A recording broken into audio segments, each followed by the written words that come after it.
des embûches fréquentes dans de nombreuses églises et que la louange est traitée comme un spectacle. La louange est transformée en un spectacle pour divertir les gens. Bien que je sache que beaucoup me critiqueront, je crois que la musique utilisée pour adorer Dieu ne peut pas être comparée à la musique séculière. Elle ne doit jamais être utilisée pour gagner en renommée et en richesse, mais plutôt pour gagner des âmes pour le Christ.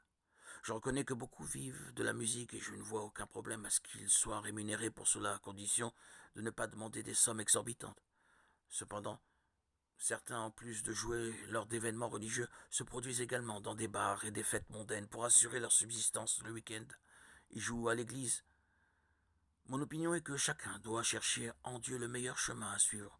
Je ne les juge pas car je comprends qu'ils ont besoin de gagner de l'argent pour vivre dans ce monde et qu'ils peuvent parfois rencontrer des difficultés pour se maintenir dans le milieu chrétien. Cependant, il est nécessaire de faire très attention à ne pas s'éloigner de Dieu et ne pas devenir une pierre d'achoppement pour de nombreux frères. De plus, il est important de souligner qu'il y a beaucoup de musiciens, des chanteurs déguisés qui se proclament de Dieu mais n'ont aucun engagement envers lui.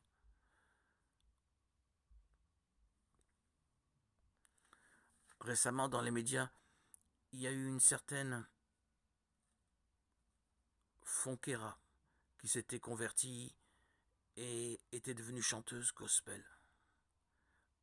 Et cependant, elle a abandonné sa foi en Christ et son prétendu ministère pour revenir à sa vie passée en chantant des chansons vulgaires qui dévalorisent les femmes.